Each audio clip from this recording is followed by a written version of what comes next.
করেছেন দেশের নারী শক্তি বিকশিত ভারত গঠনে সবচেয়ে বড় গ্যারান্টি। কেরলের ত্রিশূরে থেক্কিনাড়ু ময়দানে এক বিশাল সমাবেশে ভাষণ দেন তিনি। লাক্ষাদ্বীপের কাভারাত্তিতে ১,১৫০ কোটি টাকা মূল্যের নানাবিধ উন্নয়নমূলক প্রকল্প উদ্বোধন ও জাতির উদ্দেশ্যে উৎসর্গ করেছেন শ্রী মোদী। কেন্দ্রীয় পেট্রোলিয়াম ও প্রাকৃতিক গ্যাস মন্ত্রী হরদীপ সিং পুরী জানিয়েছেন, ভারত ধীরে ধীরে জৈব জ্বালানিকে বাণিজ্যিক পণ্য হিসেবে ব্যবহার করার লক্ষ্যে এগিয়ে চলেছে।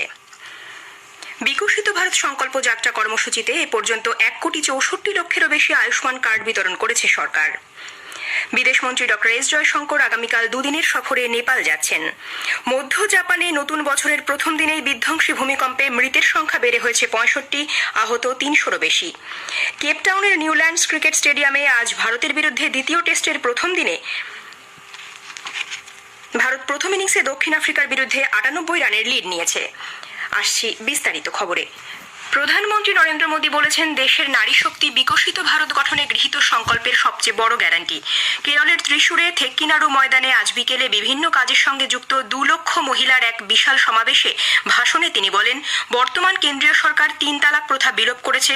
প্রধানমন্ত্রী উজ্জ্বলা যোজনায় ১০ কোটিরও বেশি মহিলা এলপিজি গ্যাস সংযোগ পেয়েছেন। দেশের প্রতিটি প্রান্তের গরিব, যুবা, মহিলা ও কৃষক সম্প্রদায়ের অর্থনৈতিক বিকাশই সমষ্টিগতভাবে ভারতের উন্নয়নের ধারাকে ত্বরান্বিত করছে বলে তিনি उल्लेख करें। आजकल देश में मोदी की गारंटी की चर्चा है, लेकिन मैं मानता हूं देश की नारी शक्ति विकसित भारत के संकल्प की सिद्धि की सबसे बड़ी गारंटी है। मोदी ने आप सभी बहनों को आपका हक देने की गारंटी दी थी और उस गारंटी को पूरा करके दिखाया। नारी शक्ति बंधन अधिनियम अब कानून बन चुका है। থেক্কিনাড়ু ময়দানে বিজেপির মহিলা মোর্চার পক্ষ থেকে স্ত্রী শক্তি মোদী কোপ্পাম নামে এই বিশাল সমাবেশের আয়োজন করা হয়। সংসদের উভয় কক্ষে মহিলা সংরক্ষণ বিল সাফল্যের সঙ্গে অনুমোদিত হওয়ায় প্রধানমন্ত্রীকে অভিনন্দন জানাতেই এই জনসভার আয়োজন। এর আগে প্রধানমন্ত্রী আজ সকালে লাক্ষাদ্বীপের কাভারাত্তিতে ১,১৫০ কোটি টাকা মূল্যের নানাবিধ উন্নয়নমূলক প্রকল্প উদ্বোধন ও জাতির উদ্দেশ্যে উৎসর্গ করেন। কালপেনিতে প্রাথমিক স্বাস্থ্য সেবা কেন্দ্রের নবনির্মিত ভবন এবং আন্দ্রোথ, চেতলাত, কাদমাত, আগাত্তি ও মিনিকয় এই ৫ দ্বীপে ৫টি মডেল অঙ্গনওয়াড়ি কেন্দ্র বা নন্দঘর নির্মাণের ভিত্তিপ্রস্তর স্থাপন করেন শ্রী মোদী।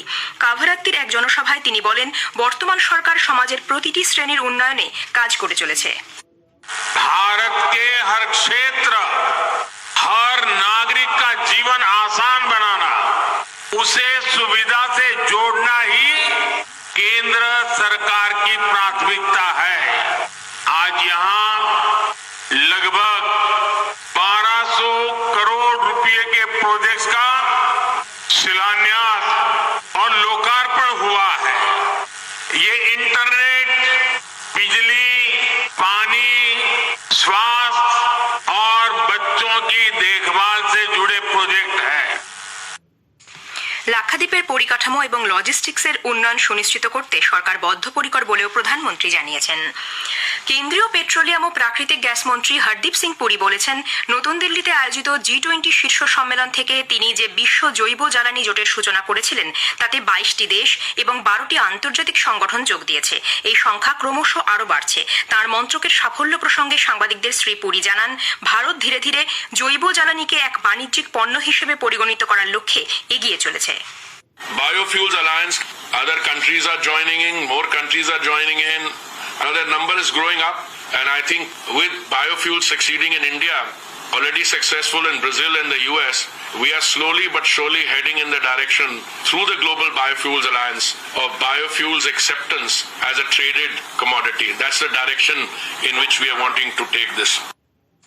সরকার বিকশিত ভারত সংকল্প যাত্রা কর্মসূচিতে এ পর্যন্ত দেশ জুড়ে ১,৬৪,০০,০০০ বেশি আয়ুষ্মান কার্ড বিতরণ করেছে।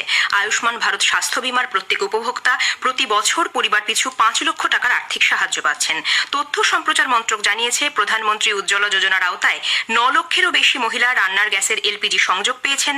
পথ বিক্রেতাদের জন্য প্রধানমন্ত্রী আত্মনির্ভর নিধি বা PM স্বনিধি প্রকল্পের আওতায় ৬,৭৯,০০০-এরও বেশি হকারকে কার্যকরী মূলধনী ঋণ সহায়তা দেওয়া হয়েছে। উপরাষ্ট্রপতি জগদীপ ধনখড় আগামীকাল জম্মু কাশ্মীরের কাঠুয়াতে বায়োটেক স্টার্টআপ এক্সপোর উদ্বোধন করবেন। উত্তরের রাজ্যগুলির 25টি স্টার্টআপ সংস্থা নিজেদের তৈরি পণ্য এই মেলায় প্রদর্শন করবে।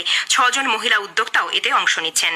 এবারের স্টার্টআপ এক্সপোর মূল ভাবনা হল emerging startup Trends in north India. কেন্দ্রীয় বিজ্ঞান ও প্রযুক্তি মন্ত্রী ডক্টর জিতেন্দ্র সিং নতুন দিল্লিতে আজ সাংবাদিকদের জানান, গত 9 বছরে ভারতের স্টার্টআপ ক্ষেত্রে বিশেষ উন্নতি লক্ষ্য করা গেছে। 2014 সালে দেশে স্টার্টআপের সংখ্যা ছিল 350, বর্তমানে এই সংখ্যা 1 লক্ষেরও বেশি। এই খবর আপনারা শুনছেন আকাশবাণী থেকে। বিদেশমন্ত্রী ডক্টর সুব্রমণিয়াম জয়শঙ্কর আগামীকাল দুদিনের সফরে নেপাল যাচ্ছেন। সেদেশের বিদেশমন্ত্রী এন.পি. সাউদের আমন্ত্রণে কাঠমান্ডুতে অনুষ্ঠিত হতে চলা ভারত নেপাল যৌথ কমিশনের 7ম বৈঠকে সহসভাপতিত্ব করতেই তাঁর এই নেপাল সফর। 1997-তে প্রতিষ্ঠিত ভারত নেপাল যৌথ কমিশনের বৈঠকে অংশ নেবার পাশাপাশি উভয় দেশের মধ্যে দ্বিপাক্ষিক অংশীদারিত্বের বিভিন্ন দিক পর্যালোচনা করবেন তারা। এছাড়া নেপালের শীর্ষ নেতৃত্ব ও বিশিষ্ট রাজনৈতিক ব্যক্তিত্বদের সঙ্গেও মতবিনিময় করবেন ডক্টর জয়শঙ্কর। অভিজ্ঞ ইন্ডিয়ান ফরেন সার্ভিস বা আইএফএস অফিসার রণধীর জয়সওয়াল ভারতের বিদেশ মন্ত্রকের নতুন মুখপাত্র হিসেবে দায়িত্ব গ্রহণ করেছেন। 1998 ব্যাচের আইএফএস অফিসার শ্রী জয়সওয়াল অরিন্দম বাগচির স্থলাভিষিক্ত হলেন। এদিকে জেনেভায় রাষ্ট্রসংঘে ভারতের স্থায়ী প্রতিনিধি হিসেবে নিযুক্ত হয়েছেন অরিন্দম বাগচি।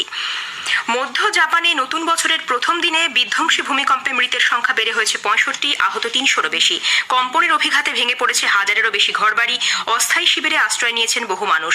সোমবার দুপুর থেকে মঙ্গলবার সকাল পর্যন্ত মৃদু এবং মাঝারি মাত্রার কম্পনে 155 বার কেঁপে ওঠে জাপান। এগুলির মধ্যে রিক্টার স্কেলে কম্পনের সর্বোচ্চ মাত্রা ছিল 7.6। 1 জানুয়ারি দুপুরে জাপানের মূল ভূমিকম্পটির কেন্দ্র ছিল হসনু দ্বীপের ইশিকাওয়া। এর প্রেক্ষিতে জারি করা সতর্কতা অনুযায়ী উপকূলে আছড়ে পড়ে সুনামি। মহারাষ্ট্রের পালঘাট জেলায় আজ রিক্টার স্কেলে 3.3 তীব্রতার মৃদু ভূকম্পন অনুভূত হয়। দুপুর 1:47 নাগাদ দাহানু ও তালাসারি তালুকে এই কম্পনের খবর পাওয়া গেছে। ভূপৃষ্ঠ থেকে 6 কিলোমিটার নিচে ছিল এর কেন্দ্রস্থল। সুপ্রিম কোর্ট আদানি হিন্ডেনবার্গ বিতর্কে বিশেষ তদন্তকারী দল সিটের তদন্তের নির্দেশ দিতে অস্বীকার করেছে। শেয়ার বাজার নিয়ন্ত্রণ কর্তৃপক্ষ সেবির হাতে থাকা তদন্তভার নিয়ে সিটকে দিয়ে তদন্তের আবেদন খারিজ করে দিয়ে প্রধান বিচারপতি ডি.ওয়াই চন্দ্রচূড় এবং বিচারপতি জে.বি. পারদিওয়ালার বেঞ্চ বলেছেন, তদন্তের ক্ষেত্রে সেবির কোনো গাফিলতি নেই। আদানি গোষ্ঠীকে স্বস্তি দিয়ে শীর্ষ আদালত জানিয়েছে, জর্জ সোরেসের হিন্ডেনবার্গ রিপোর্ট বা এই ধরনের কিছুর ওপর ভিত্তি করে সেবির তদন্ত প্রক্রিয়া নিয়ে প্রশ্ন তোলা যায় না বা আদালত নিয়ন্ত্রক সংস্থার এখতিয়ারে প্রবেশ করতে পারে না। কেন্দ্রীয় স্বাস্থ্য মন্ত্রক হাসপাতালের আইসিইউতে ভর্তির ক্ষেত্রে বিশেষ নির্দেশিকা জারি করেছে। সংকটজনক কোনো রোগী বা তার আত্মীয় যদি অনুমতি না দেন, তাহলে হাসপাতালগুলি সেই রোগীকে আইসিইউতে সরাসরি ভর্তি করতে পারবে না। একমাত্র কোনো অঙ্গ বিকল হয়ে যাওয়া বা শারীরিক অবস্থা দ্রুত খারাপ হচ্ছে এমন আশঙ্কার ক্ষেত্রেই সংকটজনক রোগীকে আইসিইউতে দেওয়া যেতে পারে। জাতীয় তদন্তকারী সংস্থা এনআইএ রাষ্ট্রীয় রাজপুত করণী সেনা প্রধান সুখদেব সিং গোগামেদি হত্যা মামলায় রাজস্থানের ঝুনঝুনু থেকে আজ একজনকে গ্রেপ্তার করেছে। এনআইএ সূত্রে খবর, জিজ্ঞাসাবাদের পর জানা গেছে ওই ব্যক্তির এই হত্যা মামলায় জড়িত থাকার সম্ভাবনা প্রবল এবং কুখ্যাত গ্যাংস্টার রোহিত গদারার সঙ্গে তার যোগ রয়েছে। উল্লেখ্য, গত 5 ডিসেম্বর সুখদেব সিং গোগামেদিকে প্রকাশ্য দিবালোকে জয়পুরে তার শ্যামনগরের বাড়িতে খুন করা হয়। অসমের গোলাঘাট জেলার বালিজান অঞ্চলে আজ সকালে একটি যাত্রীবাহী বাসের সঙ্গে ট্রাকের মুখোমুখি সংঘর্ষে কমপক্ষে 13 জনের মৃত্যু হয়েছে, আহত অন্তত 30 জন। যখন যাত্রীদের উদ্ধার করে জোরহাট মেডিকেল কলেজ হাসপাতালে ভর্তি করা হয়, প্রধানমন্ত্রী নরেন্দ্র মোদী জাতীয় ত্রাণ তহবিল থেকে মৃত যাত্রীদের পরিবার পিছু 2 লক্ষ টাকা এবং আহতদের 50,000 টাকা করে আর্থিক সাহায্য দেওয়ার কথা ঘোষণা করেন। কেপটাউনের নিউল্যান্ডস ক্রিকেট স্টেডিয়ামে দ্বিতীয় টেস্টের প্রথম দিনে ভারত প্রথম ইনিংসে দক্ষিণ আফ্রিকার বিরুদ্ধে 98 রানের লিড নিয়েছে। দক্ষিণ আফ্রিকা প্রথম ইনিংসে 55 রানে অল আউট হয়ে যায়। টেস্ট ক্রিকেটে ভারতের বিরুদ্ধে এটি কোনো দলের সর্বনিম্ন স্কোর। অন্যদিকে টেস্টে দক্ষিণ আফ্রিকার দ্বিতীয় সর্বনিম্ন স্কোর এটি। কাইল ভেরিনে সর্বোচ্চ 15 রান করেন। ভারতের মোহাম্মদ সিরাজ 15 রান দিয়ে 6টি উইকেট নিয়েছেন। টেস্ট ক্রিকেটে এটি সিরাজের সেরা প্রদর্শন। ব্যাট করতে নেমে ভারতের প্রথম ইনিংস 153 রানে শেষ হয়। বিরাট কোহলি 46 রান করেন। 153 রানেই ভারতের শেষ 6 উইকেট পড়ে। ভারতের কুস্তি বিভাগের অ্যাডহক কমিটি এবছর ফেব্রুয়ারিতে গোয়ালিয়রের Lakshmibai national institute of physical এডুকেশনে অনূর্ধ্ব 15 এবং অনূর্ধ্ব 20 ক্যাটাগরির জন্য জাতীয় রেসলিং চ্যাম্পিয়নশিপের আয়োজন করতে চলেছে। কেন্দ্রীয় যুব ও ক্রীড়া মন্ত্রকের সুপারিশে ভারতীয় অলিম্পিক অ্যাসোসিয়েশন গত মাসে এই অ্যাডহক কমিটি গঠন করে। শেষ করার আগে খবরের বিশেষ কিছু অংশ আরও একবার। প্রধানমন্ত্রী বলেছেন, দেশের নারী শক্তি বিকশিত ভারত গঠনে সবচেয়ে বড় গ্যারান্টি। কেন্দ্রীয় পেট্রোলিয়াম এবং প্রাকৃতিক গ্যাস মন্ত্রী হরদীপ সিং পুরী জানিয়েছেন, ভারত ধীরে ধীরে জৈব জ্বালানিকে বাণিজ্যিক পণ্য হিসেবে ব্যবহার করার লক্ষ্যে এগিয়ে চলেছে। বিদেশমন্ত্রী ডক্টর এস জয়শঙ্কর আগামীকাল 2 দিনের সফরে নেপাল যাচ্ছেন। খবর শেষ হলো।